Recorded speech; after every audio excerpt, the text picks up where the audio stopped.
Good afternoon, everyone. Welcome to the National Building Museum. My name is Scott Kratz. I'm the Vice President for Education here at the museum. It's a pleasure to welcome you to today's event. For those of you who are joining us for the first time, let me just say a couple words about the National Building Museum. We're a private institution, but we're founded by an act of Congress. The museum advances the quality of the built environment by educating people about its impact on people's lives. We do that through programs such as this afternoon's. Please come on in. We're just starting. And Mishek, I'm getting a little bit of a feedback. There we go. Through our family and youth and outreach programs and through programs such as this afternoon's. Our program today, Where to Start, Site Analysis and Design Thinking for Public Art, is in partnership with the Washington Project for the Arts and Arlington Public Art. Today's topic is particularly intriguing as cities are increasingly defined by their public realm. Think of New York's High Line project, the work to redesign spaces led by the Trust for the National Mall, or even ideas to transform the spaces under DuPont Circle here locally. Just last week, we had the firm West 8 discussing their amazing designs for the Miami Beach soundscape and Governor's Island. This exploration continues with two programs coming up over the next couple weeks. On Monday, October 29th, we'll hold a panel examining plans to redeck over the 395 freeway, just a few blocks east of here, to stitch together L'Enfant's original plan for the city. And on Tuesday, October 30th, we'll feature the Madrid-based firm Abelos Santkiewicz in partnership with the Embassy of Spain. We hope you can join us for that. To stay informed with what we do and to hear about more programs coming up, please check our calendar, which is located just outside. Visit our website at nbm.org or our online community, including Facebook and Twitter. We look forward to future collaborations with WPA and Arlington's Public Art, as one of the things that makes this museum unique is that we take an interdisciplinary examination into the built environment, including planning, art, landscape architecture, construction design, and many other fields. With that, let me introduce two folks who will then in turn introduce our panelists. Lisa Gold, the Executive Director at Washington Project for the Arts, who will be followed by Angela Anderson-Adams, Public Art Administrator at Arlington Economic Development. Lisa?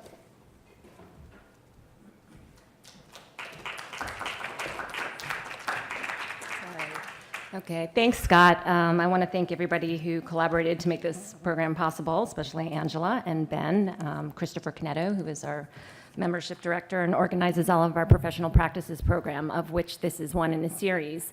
I don't know how, I guess most of you are familiar with WPA, but we do a lot of work to support contemporary artists and art in the region. And as well as presenting exhibitions, we do a lot of support workshops and things to help artists better their practice. So in keeping with that, we have another workshop coming up in November 8th on cataloging your work and estate planning. So best practices for cataloging your work. It helps not just when you die, when you're thinking about estate planning, but if you have an exhibition or you're trying to sell your work and you need to know what you have, where it is. This workshop will help everybody get better organized and develop best practices for doing that. And that's at Gateway Art Center, and it's free for members. The other thing I just wanted to tell you, speaking of public art, we have two public art projects up right now. One of them is called Monument to the Unelected, and it's with Nina Cacciadorian, and it's in the windows of the Washington Post headquarters. It's a really great project. And then the other one is by Patrick McDonough at Marvin Gaye Park, and that's called Awning Studies, Marvin Gaye Park, and that came about through a residency program that we developed with Socrates to send an artist to New York to learn about the process of engaging with community and creating public art. So for us, I think it's very important that artists understand the practice, that they understand the community, and the environments that their work is going to be situated in, and that's what Ben is going to talk about today. So one more pitch, sorry. We have an exhibition opening this Thursday night, the 25th, at the Art Museum of the Americas, and it's called The Ripple Effect. And it's an exhibition about social justice, social practice.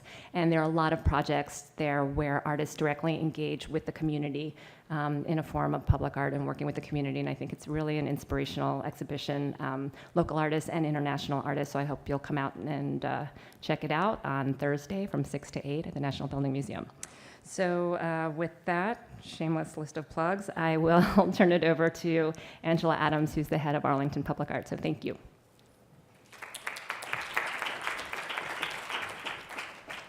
A lot of preamble to this program, so I'll try to keep it brief. I am so delighted to be here at the Building Museum. Really appreciate Scott Kratz for hosting us and Lisa Gold, who we cooked this project up with. I've come to so many programs here over the years. It's an honor to be here, and it's an honor to be presenting one of our programs who I believe really is best presented here. Arlington Public Art began in the late 70s as a development proffer program. We've grown, we've formalized in 2000 where we were able to get a public art policy passed by our county board. 2004, we wrote a master plan. We actually helped coach DC to write a master plan a few years later. We work to present the best that we can find in public art, both in terms of permanent projects and temporary projects. Our approach has always been integrated into the design of civic facilities, be they parks, infrastructure, or buildings. We were delighted to talk Dominion Virginia Power about 6 years ago into supporting this project that you're going to see presented today, and even more delighted to find Ben Fairman, who is a bit unusual for the field of public art. He was a practicing architect for 12 years and made a very, I think, very risky decision to kind of step away from the field and decide to convert his practice to public art. He also continues to teach architecture as a senior lecturer at the Washington University in St. Louis. But I really do believe that public art is as much about civic design as it is about art. And I'm hoping that the outcome of this program is that those of you who are artists or those of you who are design professionals will learn a little bit more about the other side and how important it is to bring that group of skill sets to any public art project you would ever attempt. So that's something I've learned in my many years of working in public art, that you really can't do one without the other. So without further ado, I'd love to hear what Ben has to say.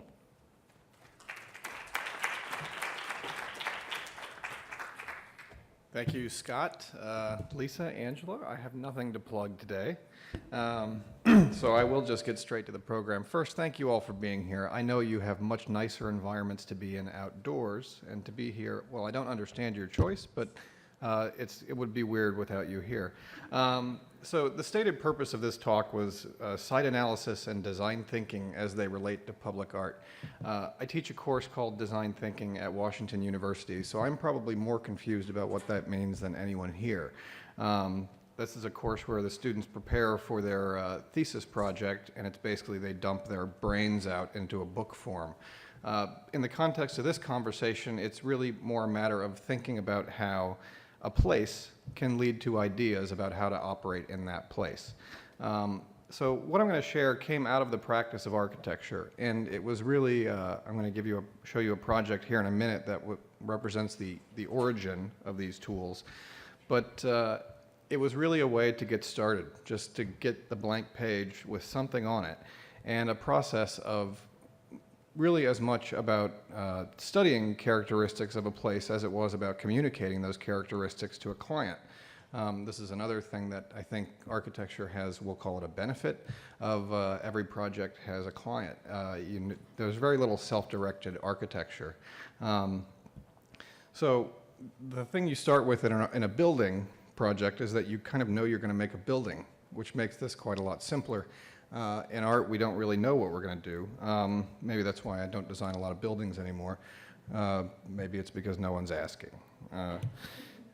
So let's see. This project, to give you an idea of where I started, this was the first thing I ever did when I was a professional, and I wasn't supposed to be working on it.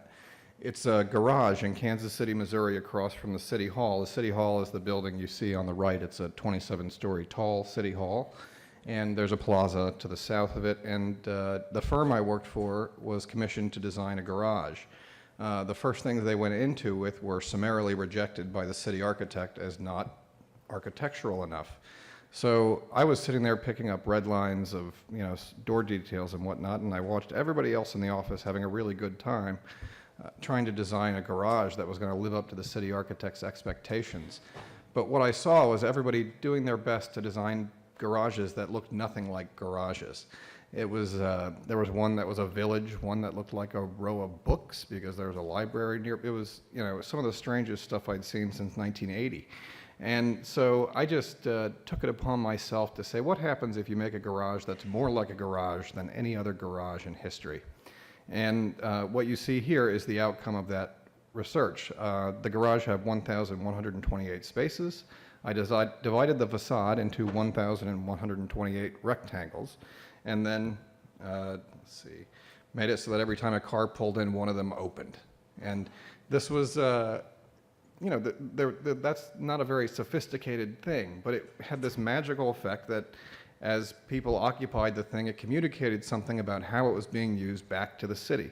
And the problem was I had no idea where the hell this came from. This was just an idea that landed from outer space onto a piece of paper somehow through my hand. And this was, of course, selected by the city architect, which made me the most popular guy in the office, with particularly the guy who designed the library as garage scheme. And we worked on it for several months, and even through lots of technical issues. And the fact is that I just wasn't equipped at the time to communicate what was great about this or why it was important. At one point, the operator of the garage said, well, I'm not going to operate a garage with moving parts. And so they said, well, just make them fixed in a pattern. And I said, well, that's not good. But I couldn't tell them why it wasn't good. And so after this project haunted me for the better part of a decade because it was something magical had happened, I think. And I didn't understand exactly where it came from, and I didn't understand how to do it again. So I began to dissect it and really think about what it was that I had done here and what about it was magical and what could I repeat. And in simplest terms, it was just that I took something that was happening and made it visible, which, again, I thought, boy, that's something I can do, but how do I communicate the importance of that to someone else so that they want to do it too? Because, architecture, these things are expensive. I can't pay for this out of my pocket. So what I took away from this that, I needed to develop mechanisms to start that were going to get me somewhere, but more importantly, that I could share with someone what it is, why we're there, and why we make the choices we make. And so today I'm going to show you an architecture project that I did, really my swan song as an architect, and a public art project I just completed across the river, really to show you the origin of these tools, how they applied in architecture, and how they've been adapted, really, and I think to greater effect in public art. So the first project is headquarters for a company called Novus International. And what you see here on this very uninspiring landscape of a corporate office park in St. Charles, Missouri, is a research building that they had built. The new CEO of the company wanted all of the people who work in the corporate side and the research side to be together in one place. Well, the corporate offices were about 12 miles further east, or off the right side of the slide, and the research people were out here. The corporate offices were in a really nice environment that everybody liked, and so he said, let's move the research facility over to where we are here. And it turned out that was extraordinarily expensive, that people and desks are cheaper to move than all this lab equipment. So quickly the project changed to relocating the corporate office out to this site, which, speaking of inspired, who here isn't? This facility was going to aspire to a LEED Platinum rating, and for those of you is everyone here familiar with that? It's a point system, and you have to have a bike rack. But there are certain things when you build a facility to that standard that you need to get right off the bat. You have to handle stormwater well, you have to have access to light, and you need to be able to open the windows, particularly for platinum. These white stacks you see coming out of the top, they're not, there aren't roses underneath them. So we need to consider lots of things, and also, to create a quality environment for people, you need views, you need parking, you need to be able to expand, you need to, somehow identify this as the headquarters of this quite big company, and also you can make decisions at the scale of siting a project simply that make the energy use a lot easier problem to solve. So the reason I was hired away from HOK to design this building is that my predecessor produced this diagram that apparently he thought explained everything you needed to know about the land. You'll see that the noise from highway traffic is, I don't know what that symbol is, but that for future reference means noise from highway traffic. You know, summer breezes, the sun's in the sky. To me, this just said this is a place that exists on Earth, and what we take from that is really nothing vis-a-vis what it takes to design this building properly. And I think the mistake he made was thinking that you could see all this at one time. So this leads us obviously directly to the Milky Way galaxy. The thing about this image that I love is that nobody ever asked how we took this picture. The fact is, we would have had to launch a camera 4.5 million years ago, and who knows what it's going to encounter on its way out of the galaxy, and we'd wait another 4.5 million years for the picture to get back. The fact is, we put this together by assembling discrete pieces of information and understanding how they relate to each other. It's incredibly complex, but by going through it methodically, we can, in fact, understand something about where we are. So I started over, which pleased everyone. Again, this is a pattern you'll see with me. And what I did was essentially take the data points that were relevant to our research and broke them out so I could understand them independently and then also understand how they related back to one another based on certain criteria that we're going to see in a little bit. There's a mountain of technical, very expensive technical backup data to this with solar borings, but what you're seeing is really the executive summary, and it says that your site has a hill and water likes to flow downhill. We need to know how big a problem that water is and how much there is and when it falls, because we're going to be treating that storm water with plants. So I need to know when we're going to have more rain so I can make sure we've got the right plants and things of that nature. I need to know where the trees are and what's better to look at. It's nicer to look at trees than it is to look at a parking lot. Those are your two choices here, by the way. You get trees or a parking lot. And then I studied the sun, not so much to say, this is where the sun is in the sky, but to understand that new construction relative to this old construction, which was built to a lower standard, could in fact help to shade it. That if we understood where our hot sun was and how much solar insolation we have and how big an issue that is, we can then plug that data into energy models and do all kinds of really magical things with consultants. And also studying the wind. And this wasn't so much to say, winter wind comes from the north and summer wind comes from the south. It was to say wind comes from wherever it wants to come. At any given time, we need to be prepared for this wind, but we do have predominant directions.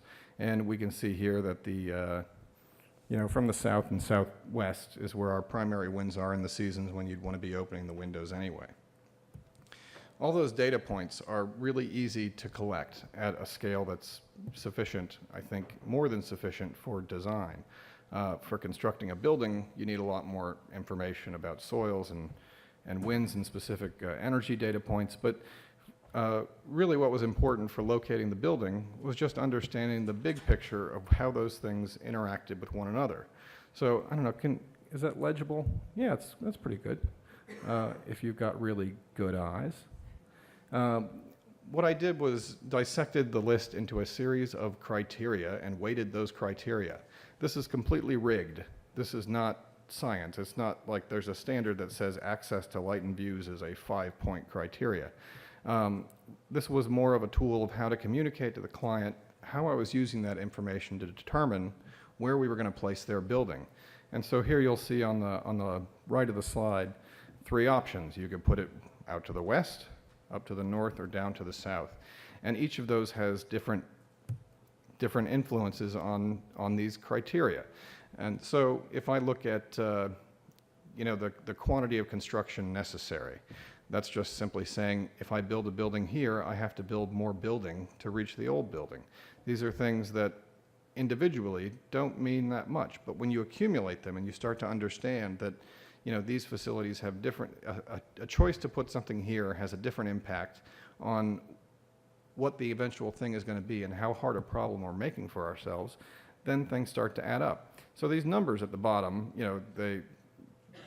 they add up, I'm pretty sure. They're really just there to communicate to my client that this one is slightly better than the last one. It's, vis-a-vis all these points. And so, we looked at the building on the north, and it had some good points and some bad points. The biggest one and the killer really was that you couldn't expand it. And then we looked at a building to the south of the existing facility, and it scored higher. This is an answer as far as my client was concerned. They took away from this that I had researched their problem carefully and understood the implications of the choices we make at this scale. So in a building, it's really, a lot of it is about mechanical data, but it did get, the paper filled up with something. This is not like something I would condone to people, as this is a recipe for how to analyze a site and make choices. I would say that, instinctively you almost knew the answer to this before you started any of it, but it's not good enough for me to know it. I need somebody else to get it too. And that's the thing, I think, that's the biggest takeaway, I think, for artists working in the public, maybe for the first time, is that's an unusual thing, and it is a pain in the ass, but it's the world we live in. So this is a plan of the building that we eventually built, and you'll see this rectangle, which is indistinguishable from the other shape. I'll just point.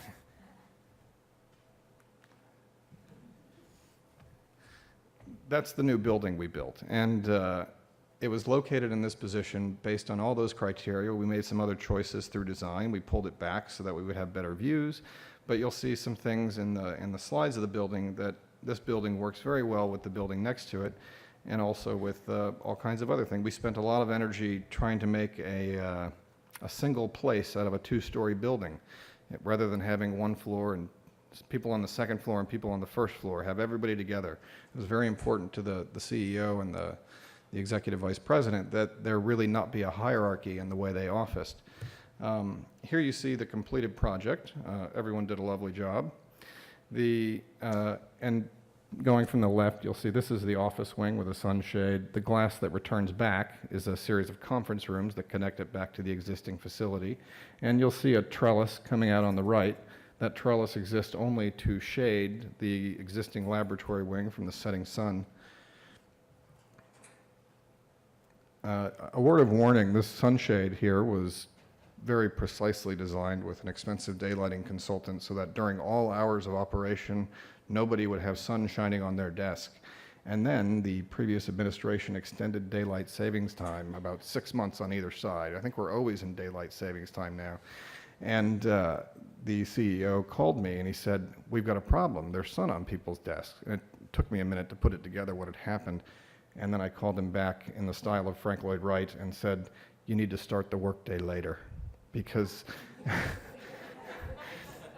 they ended up buying shades. But, to that end of nobody being on one floor of another, the building is a split level. So I got this picture of a woman that could have come right out of the Brady Bunch, I think.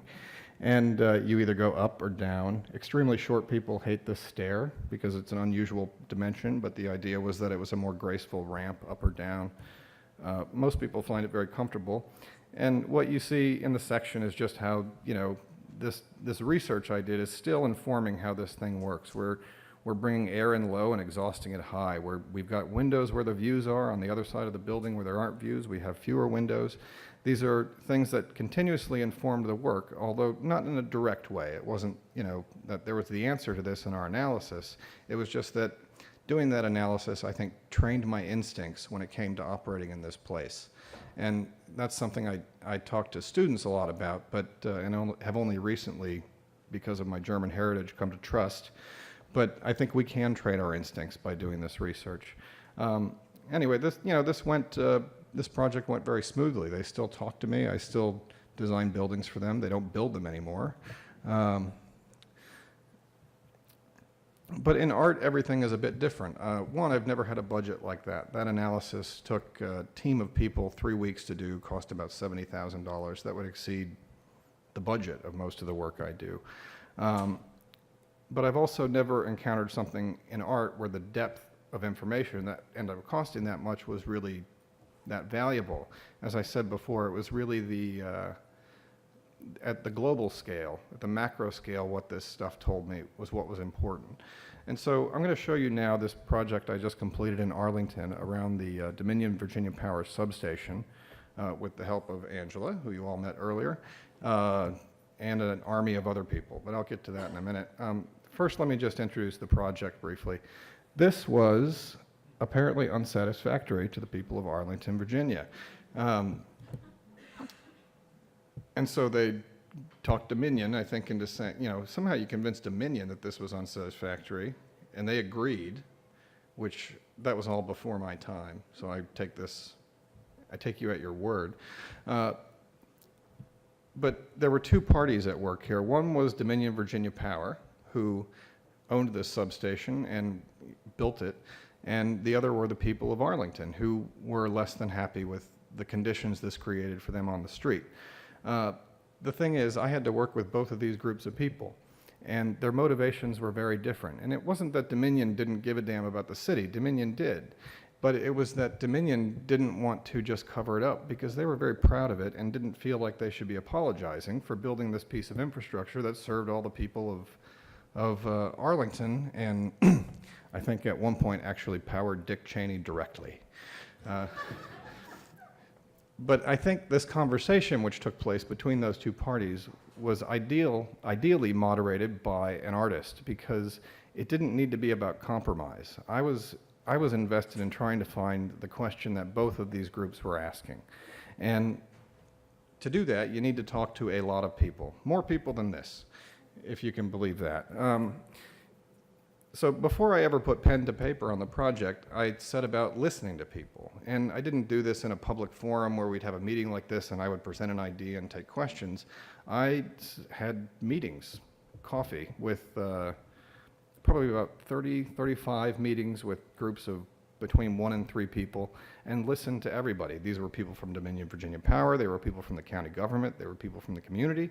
And what I was listening for in those wasn't like, 27 people want it to be pink and 15 want it to be blue, therefore it will be some shade of light purple. It was really to gather what are the attitudes that people have about this and what are the issues that they really see, because this is something that is operating in a hostile environment physically and urbanistically in the city. And really, there's something a professor of mine used to say was that if you take somebody who's baking in the sun and put them in the shade, you have reached them at a very powerful place. That whatever I was going to do was going to be met better and received better by people if I could in fact understand what these things were.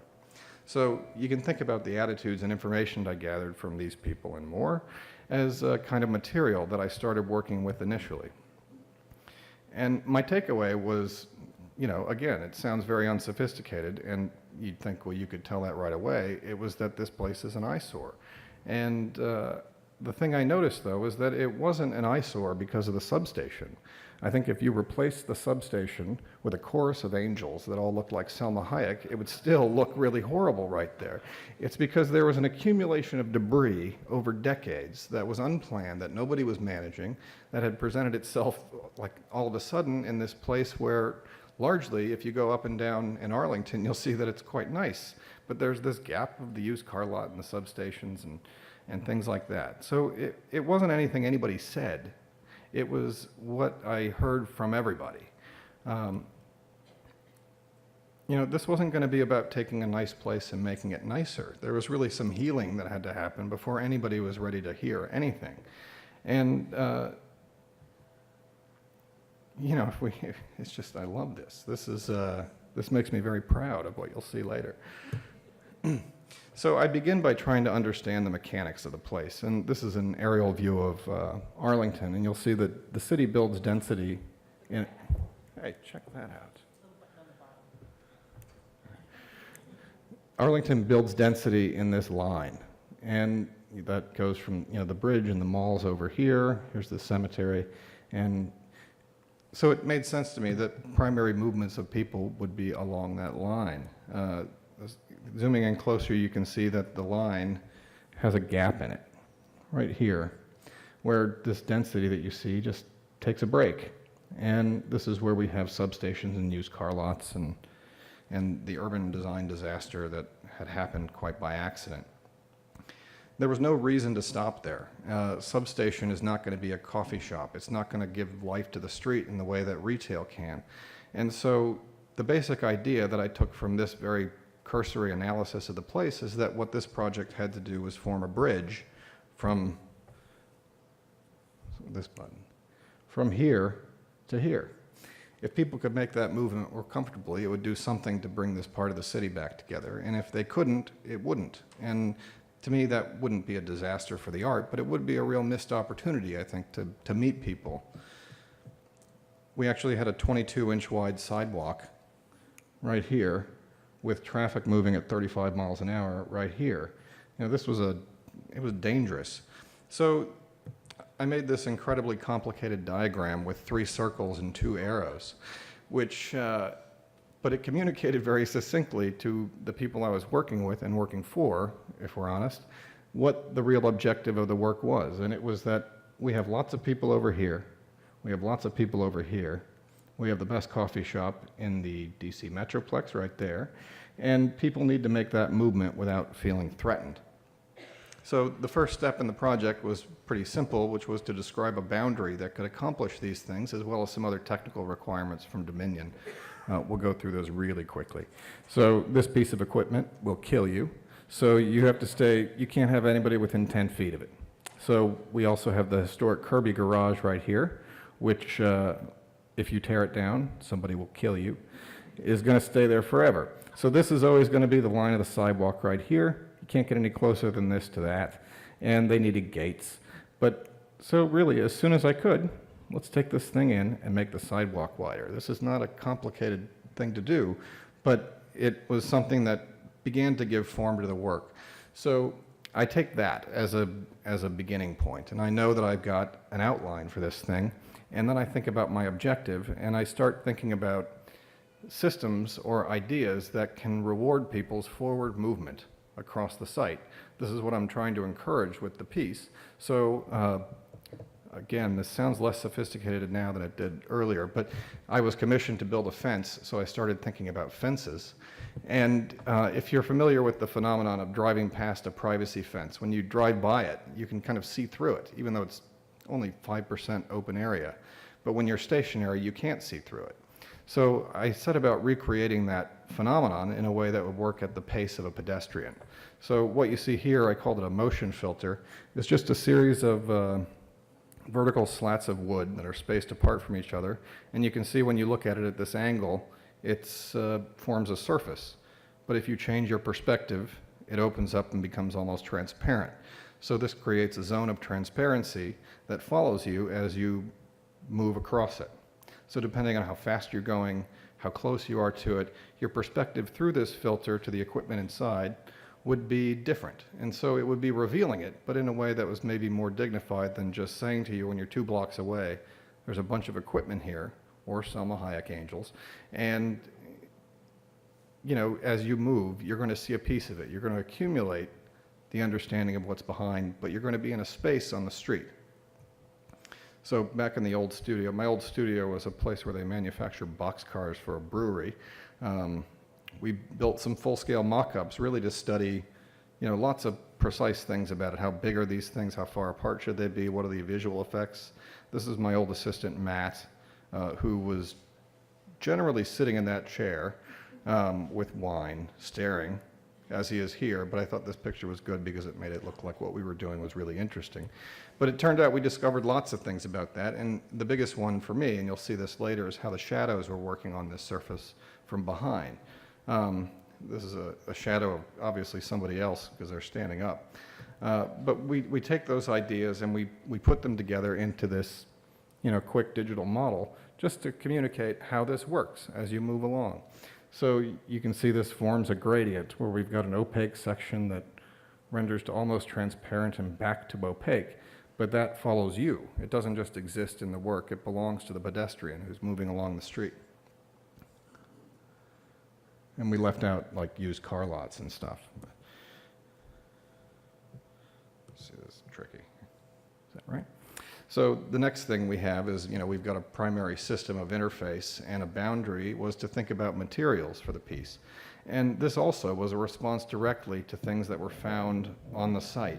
Not in the sense of, an architect who says this building's built out of brick and this one's built out of brick, so I bet I'm going to build this one out of brick, but rather to understand what really was already ordering itself on this site, because this is something I saw as an opportunity really to bring order to people's experience of this particular event. And what I noticed really was the only thing that consistently showed up was the raw wood from the utility poles, which didn't dispose itself that gracefully, but it got me thinking that I wanted to use wood as a material, as a way to, one, provide something that was completely alien to this environment, because if everything was so terrible, I didn't want to do any of that, but also something that could maybe claim some territory outside of itself and begin to organize things that were bigger than itself, because the problem here was bigger than the scope of the piece I had to do.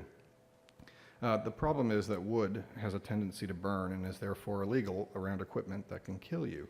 So I found one species of wood, as far as I know it's the only one, Ipe, which is a fire rated the same as steel and concrete, and also has a really nice characteristic of aging quite gracefully over time. Really expensive though, like don't build your own fence out of this stuff unless you're quite well off. So, now there's a geometry, a primary system, and a material, but I still wanted to project something about the use of this substation back to the community somehow. This isn't an easy thing to do because the substation always looks the same. Even though it's doing a different amount of work every day, the equipment doesn't change. So, I could simply hook some electronics up to a database somewhere and flash a light that tells you, but whatever it is about me that decides to torture myself decided that would be cheating. So instead, I started to study really directly what the energy consumption of Northern Virginia was. These are heating and cooling degree days for the 2201 zip code. This is from a software called Ecotect, which is above my pay grade, but turns out everyone under 21 years old can use it just brilliantly. And it tells me this, which is I know how much a heating degree day and a cooling degree day means in terms of electricity use. And I also know that it corresponds directly to temperature. This is a chart included usually more for its impressive appearance than actual communication of information. It simply tells you that it's hotter in the middle of the day than it is overnight, and it's hotter in July than January. But the thing about it is that this correlates directly to those heating and cooling degree days, therefore electricity use. So I said we need to find something that can respond to temperature, and then do what with it, we don't know exactly, but we'll cross that bridge when we come to it. And the thing is, again, right there at the site, we are surrounded by this all the time. We have most of the complexity of the utility grid is built to accommodate the expansion and contraction of the aluminum cables over great distances, because they do so with enormous force and would just shred themselves without it. And so I started thinking about thermal actuators, which are, in their simplest form, if you Googled greenhouse vent operator, they're just little pistons that when they get hot, they push a thing and it opens up. We built, obviously a more complicated rig, but and tested this at my friend's restaurant with a sheet of ultra-high molecular weight polyethylene. I get $5 from a friend for having said that here today. That expanded and contracted in temperature shifts and then drove a linkage which produced an exaggerated movement from that. We were in the middle of the summer taking this into and out of the walk-in cooler at a friend's restaurant and recording data basically to understand what we were working with, and then had to answer, well, what are we going to do with that? And so now ideas start coming basically out of the work that's already been done on the piece. So we've already got a field of vertical lines by the nature of this field we've created, and a moire field is simply taking another field of vertical lines and rotating it relative to that one.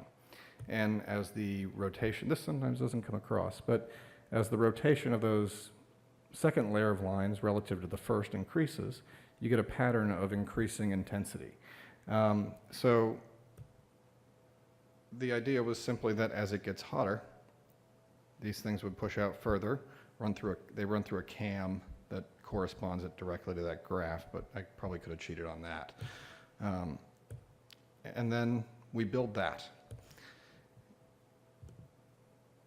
If anybody here has seizure problems, or is prone to hypnosis. You may just cover your eyes for a minute.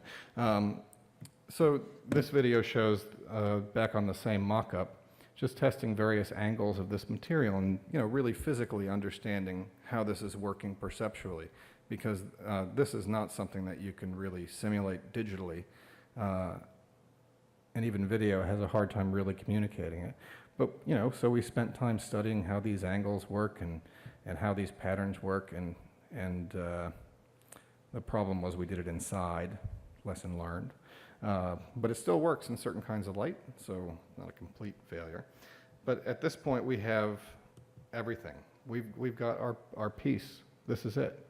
And it is an accumulation of ideas that were drawn from an understanding of this situation. The situation is not just the site, it's the people, it's the relative to the rest of the city, how this thing is working, relative to Dominion Power, and what this enormous thing is doing inside of here. And the beauty of working this way for me is that the thing that you eventually build is continually surprising you. These are pictures right after the new sidewalks went in. You can see where we used to have the 22 inches wide, we now have 8 feet. It's like a park. We're gonna call that Lisa Gold, Angela Adams Park, if you'd like. Is that right? There's a death requirement for a park to be named after you? Is that just Virginia? Okay. But, you begin to see how, the light moves through this filter in certain ways, and how the scale of the details relates to things that are directly around it. This is another thing which I'll ask you to notice because it was really hard. Every board points exactly the same direction. Ugh, don't do that either. But it's one thing to say, the sidewalk's going to be a nicer space. It's another to actually walk down that space and really understand how much better it is, and to begin to see these ideas working together to create an environment. Here you can start to see the shadows from, this is an airbushing array that I know what all this stuff is now. That's casting a shadow on here, and you can see it better, I think, in this slide. And to discover surprises. In September, the sun was setting far enough north that we started to get shadows from a tree over on the used car lot. That's right, there's a tree on the used car lot. But this was something that was completely unprepared for. And you can see how now this equipment starts to paint this place in a way that, is really intriguing, brings the scale of this equipment directly out to the street. And then these shadows, because the sun's rays are parallel and the equipment is different distances from the enclosure, they move up at different rates, and so the composition is continuously changing all afternoon. And this time of year, it happens in the morning on the other side of the enclosure, which I'll show you in a little while. But to actually see all of these relationships manifesting themselves as something that works in the city is, it's always a leap of faith, because you never really know. You can't really plan a city. That's an opinion, by the way, not a fact, but that's my opinion, and that's what you paid the princely sum of $0 to hear.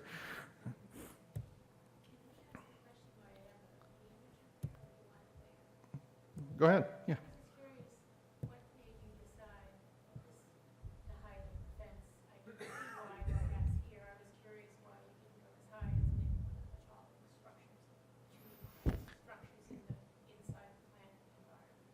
Yeah, to get as tall, to get as tall as the tallest structure, it would be twice as tall, which I think would have crushed the scale of the street.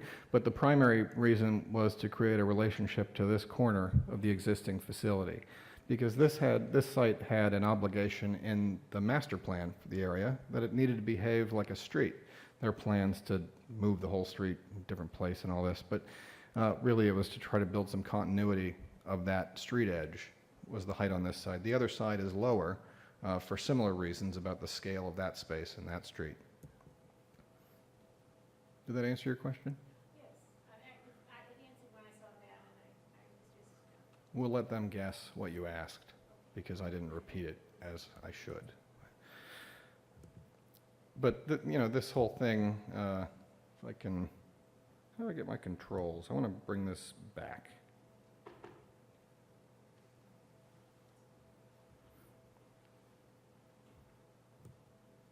Sorry about this.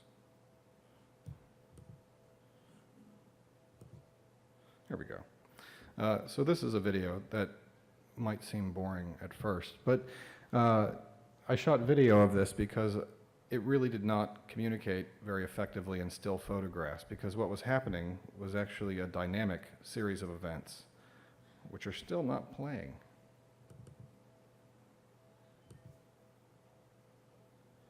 Play. Doesn't this always happen every time somebody tries to play a video? This crap.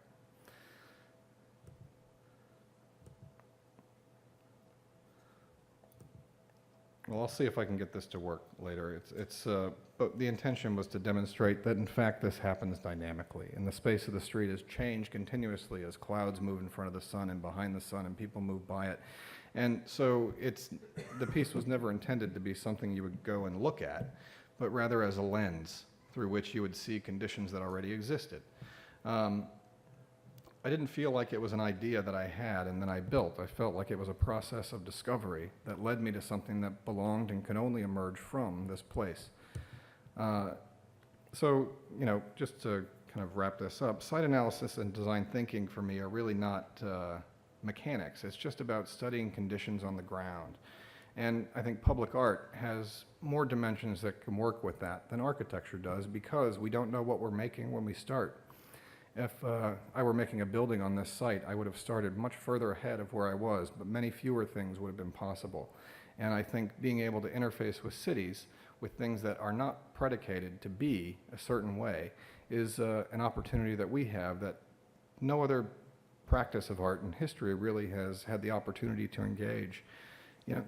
There was, I think you two probably got it, there was this email from the Public Art Network circulating that asked people, what is public art? And then people would respond, and then their criticism, everybody would criticize that response. And it was, people said things like, it has to be purchased by a public entity, or it has to be on public property. And for me, I don't think any of that matters. I think public art is anything that engages people on their turf. We don't have an audience who has chosen to go and see art, but we also have a much bigger audience.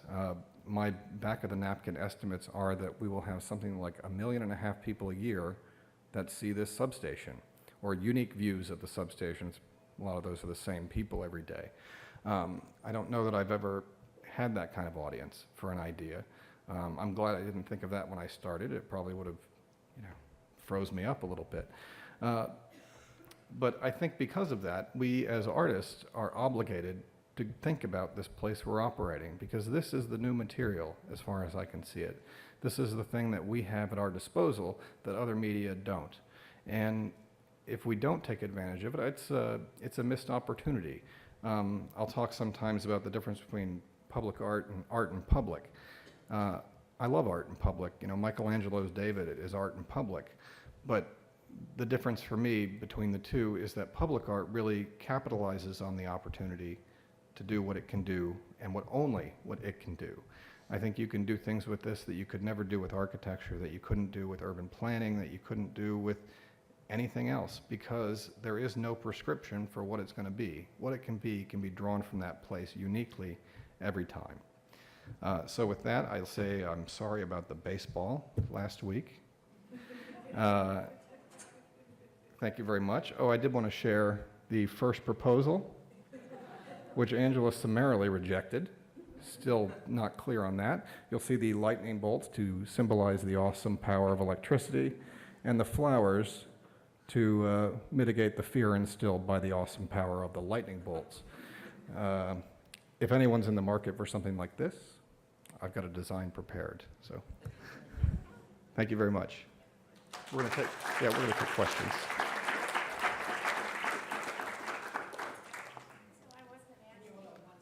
There's a microphone if you want to ask a question, because these people are recording this for what, I don't know. So I'm curious now that you have that beautiful pen stuff, will you allow to have some mural art? Maybe it's not turned on.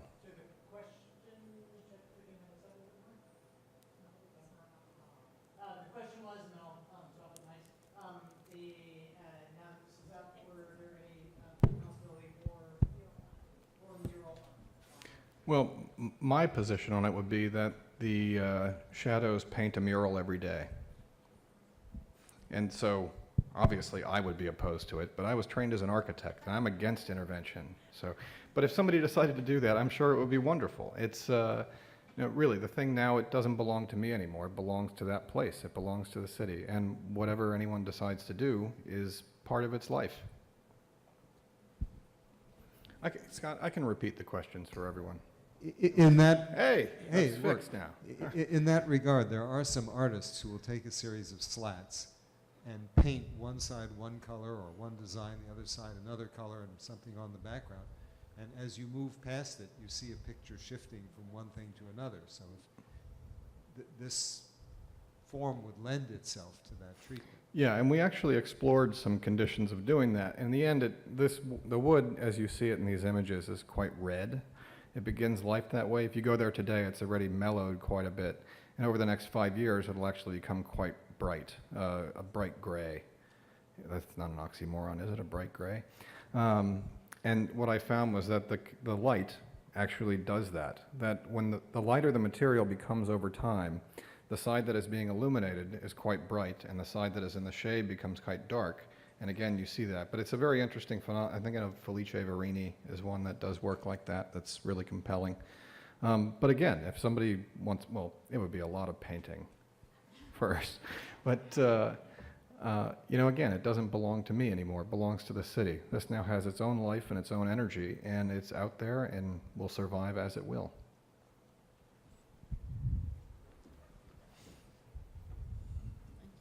I'm sorry I missed the site you said to Google for Thermo Actuators, if I'm saying that correctly. A thermal actuator?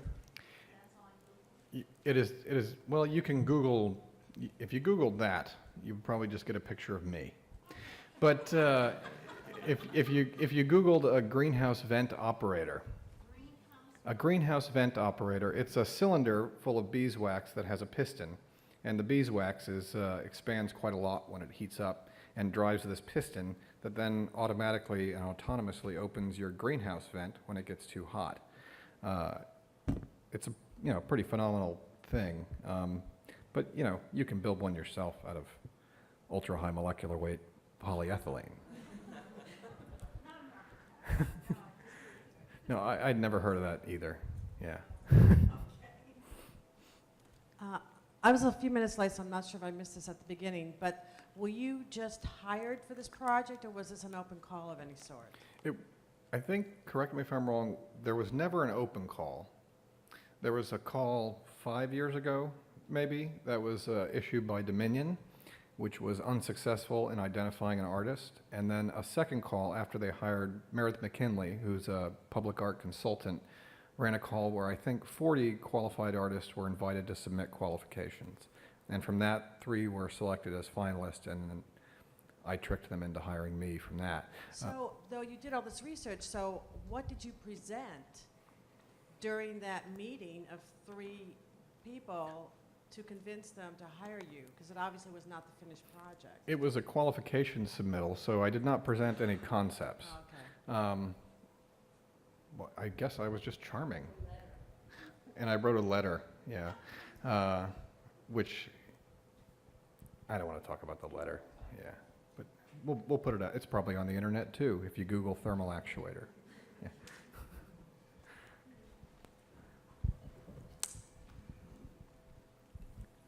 Hi, thanks. This is great. And Arlington is to be, or Power Company is to be congratulated for finding you and finding the idea. On the other hand, how come I don't know about this? So that's a question for Arlington. And for instance, in Seattle, which has a lot of public art, they publish a map. And for people who don't really love going online to look something up, like me, it's actually in paper form, but I might even go online. Do you have it online? Is there a map? We don't even have final photography yet. This project was just completed in middle of August. And so you're going to hear about it, and it will be on a map, right, Angela? Will be on a map. So if Yeah. you take one of these as you leave, this is the existing version of this public art highlights brochure, which does have a map in the back. It's also online, so you have it both ways. And when we update this within the next year, Ben's project will be included. We are also in the process of joining something called the Public Art Archives and Culture in Action, Eliza? Culture Now? Museum Without Walls, Culture Now. And that various cities around the country participate in that and put their collections online. So we're working with the best technology that we're aware of to get the word out. Also, if you're interested in knowing more about Arlington Public Art, if we don't have a sign up, we do online, actually, or you can give me your card and information, and I'll put you on our listserv for updates about the program. How about at the site? Is there anything? Yes, there is something. Yeah, there's a didactic sign at the site that describes everything I just said in like 12 lines. So.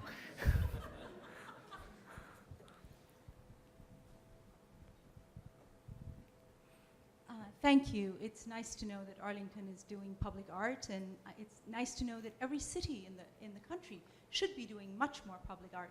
You come from St. Louis, and I was very, very impressed with the public art I saw there. I was hoping you would show a little bit and talk a little bit about the new public art that is in St. Louis, which I think is, I as a Washingtonian was incredibly envious of.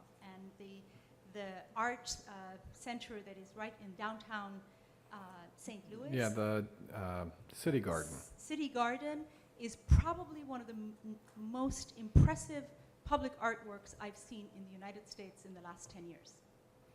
Yeah, St. Louis, for those of you who would like to come and visit, I have an extra bedroom, and my rates are reasonable. We do have a very impressive collection of public art. There's not one umbrella agency as there is in Arlington. We have several agencies which do it as a part of their own initiative. We also have 87 local municipalities, and so it can be quite complicated. But if you're in town, there is actually a good document on the internet from, I think it's David's organization, Metro Arts and Transit, that has a list of all the pieces.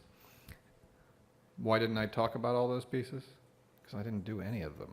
Yeah. So I don't, yes I do, but I haven't been there in a while. I spent most of my summer literally scorched to death on a shadeless surface of a substation in the hottest July in the history of Earth. What was the budget for this project? Is that okay? Sure. Yeah. The budget was $500,000. So it was over and above for comparison purposes, to put a brick wall around the substation would have been about $500,000. So the cost, the delta and the cost to Dominion was really, well, it was more than a chain link fence, but about the same as what they would typically do to, pretty up a substation. Sounds like a lot. It wasn't. Hey, how you doing? I like your piece. It's real nice. I wouldn't paint it. I would leave it the way it is. Thank you. You're hired.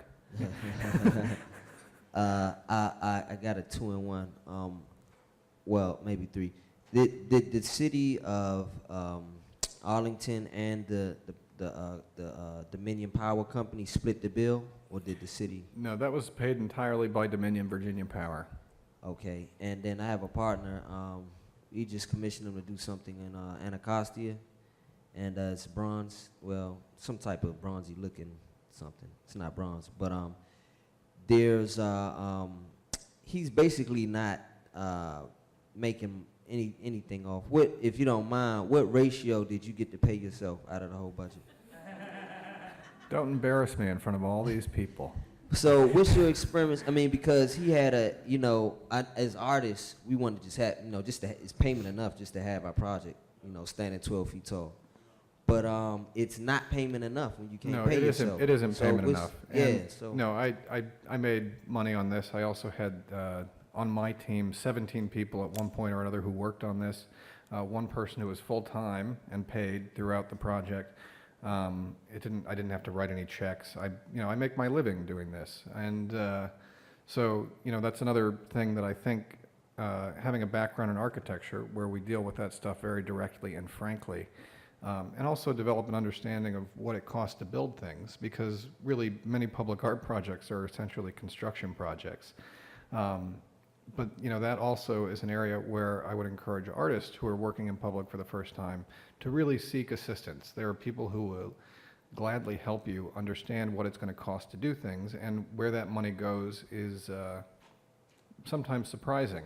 And fortunately, I have a background where I can track those things and predict them probably a little bit better than someone who didn't throw 10 years of their life away practicing architecture. But hey, if I got that out of it. I'm gonna pass the mic in a second. Did you have to barter with the city or to get the budget right, or did you just work with the allocation? There was one change order which exceeded the budget because of unforeseen obstructions when we were digging. It wasn't actually an unforeseen obstruction, it was an unforeseen rule that the first 4 feet of every hole had to be dug by hand, because while they have really precise looking documentation of where all the stuff that will kill you is, they say, well, that's just probably where it is. But besides that, we worked within the allocation, and that included design fees, that included time, that included travel, that included material and fabrication and transport, and you name it. Okay, and last but not least, do you know of any architectural design guild or coalition that has pro bono services for artists who are looking, to kind of partner or get a little bit of experience, or maybe an internship or something? And then 2, did you bring any other work to show us? Did I bring any other work to show you? I'm afraid I did not. I mean, I could dig around in my computer, maybe show you some stuff after. As for getting architects to work for free, the ease of doing that is another reason I don't work in architecture anymore. As for working with an architect, I think you'd find the profession of architecture is very generous with it is incentivized, in fact, to continuously bring new people into the practice to pursue ideas. And I think if you were looking for someone to work with, you could literally open up the phone book and would be met with a pretty high success rate. Hi. I imagine the whole fence is on Dominion's property, and the right-of-way was probably where the pole was. So in that money, is all that sidewalk in the public space, or did Dominion build it? And Yeah, one thing, how did you get rid of the public in terms of what the art looks like? The existing sidewalk was on the public easement of Dominion property. So Dominion Virginia Power owned the property that the sidewalk was on, but the county owned the sidewalk. One thing the county did throw in was that they were going to replace that sidewalk anyway because it was a threat to public safety, was that when we widened the sidewalk, which benefited them, they paid for not just the sidewalk on their right-of-way, but also on the Dominion property, and they modified the easement. Does that answer your question? Yeah, they did. Yeah. We've got time for just a couple more questions. Hi, I'm a professional commercial real estate person, and I've been in any number of vignettes for design and that sort of thing. So it's pretty interesting seeing this approach. I particularly like the difference between, there appears to be a difference to me anyway, between public art and art in the public as you described it. Most municipal government deals has a public art element to it. But as a real estate professional, and with all the detail you went through and to determine how you were going to go forward, did you also get the real estate guys involved? I mean, the engineers and those guys. They're the ones that have to clean that thing. They're the ones that got to fix it. You have attic stock. Did you talk about attic stock? Yeah, there's in fact an entire standard operating procedures document that was delivered to Dominion personnel and developed in concert with them. We've got gates that are different to operate than standard gates. We worked with them to determine how they would operate with the tools they had in their trucks anyway. Real estate people, I don't know, I mean, there's no real property.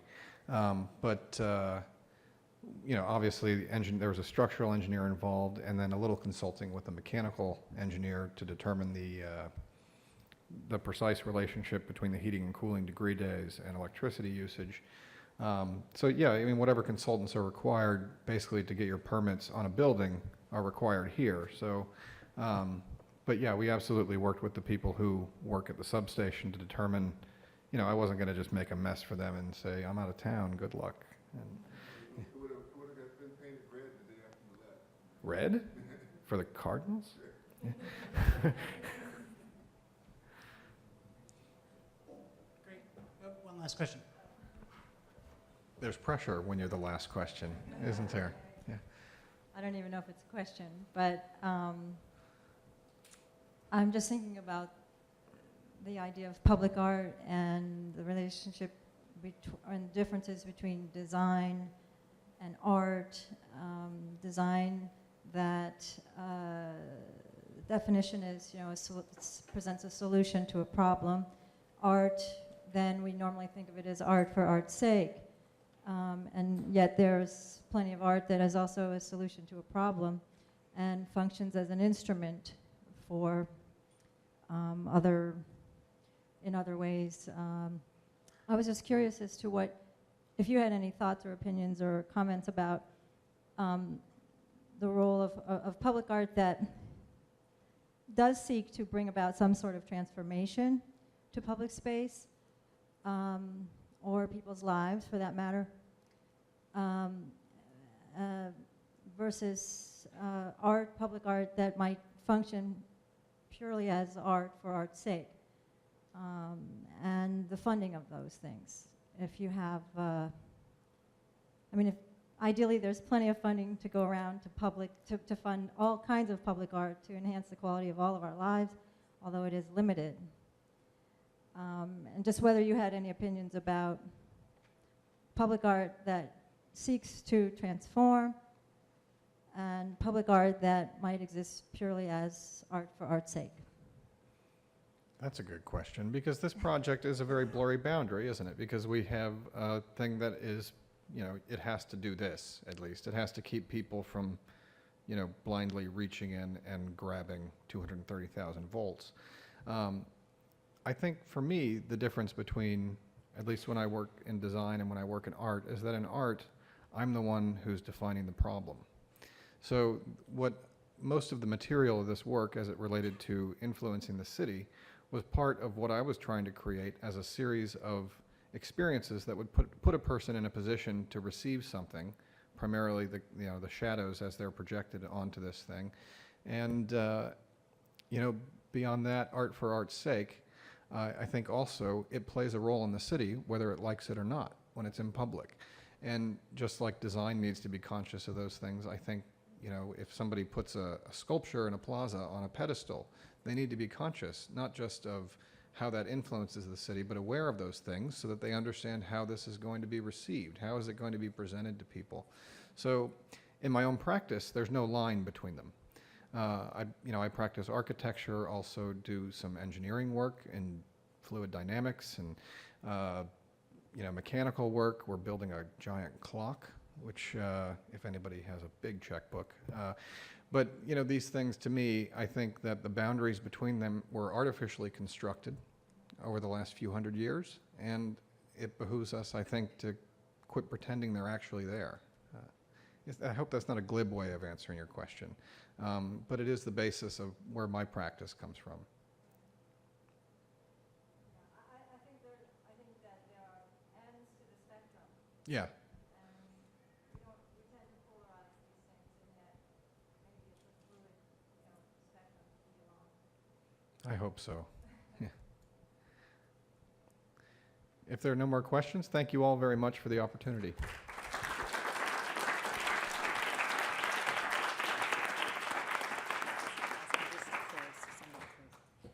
So I just want to thank you all. Once again, I'm Angela Adams from Arlington Public Art. I do want to say that we're continuing this collaboration with Washington Project for the Arts to create training opportunities for artists who are interested in doing public art. Lisa was whispering an idea for me just as we were sitting here. So look forward to more of these. They'll probably be over the next year, a couple years. We also are looking to piggyback on the Public Art Network's training program. They do kind of an Art 101. They do it as a webinar. We will pay the fee. We will host the conversation. We'll all tune in together on the webinar. And then hopefully we're going to have actually some of the presenters of the webinar themselves presenting in situ. And then after they present to who's ever signed up for the webinar can turn around and actually have a conversation with you, whoever has come to actually attend the webinar in person. So we're going to continue this. If you have ideas about areas where you'd like more information, Arlington's public art program, as I mentioned, is quite old. We started as more of a art in public places versus a public art program. We've learned what the differences are over the years. And I would say, actually, pursuant to the last question, there is no real leadership around civic design in Arlington, so that has de facto come to us. So our emphasis tends to be a little bit more on making sure that whatever expression we do with public art is good design as its basis, whether the artist is bringing that or whether the artist is teamed with people who can provide that expertise. So we do a lot of processes where artists are members of design teams, and that's our most typical way of approaching a problem. But that is just sort of taken form based on who Arlington is. You'll see public art's different in every program around the country based on what the needs and the tolerances are there. Seattle, they can afford, frankly, to decorate with public art because the design is so good and there's so much good civic awareness about what is good design. So ours is a little different. Our problem here in DC actually is an even different problem. They tend to lean more towards temporary public art because it's hard to compete with all this federal design and all these federal regulations, frankly. So you'll see public art has different flavor wherever you go. But again, as artists practicing or design professionals practicing here, please let us know what you'd like to know more about, and we'll make sure to work with Washington Project for the Arts and Building Museum, other partners, to give you that kind of information, because we've been around long enough. We really want to cultivate more of you all doing this sort of work. That's really our front and center goal. I do want to just do a shout out to Elizabeth Morton, who we had the privilege of working with this past spring at Virginia Tech, a program on public art evaluation. And this idea for this training came directly out of working with Elizabeth's students. And some of her students are here today. Thank you. You had the good idea to tell us that artists need to learn some of the tools that design professionals have in going about and planning and developing their projects. So if it hadn't been for you all, we wouldn't be doing this. So thank you for launching us on this path. So I'll be around after the lecture. If you want to come talk to me again, please make sure you're signed up for future programs, knowing about what we're doing. We really do want to encourage you to participate with Arlington Public Art. Thank you.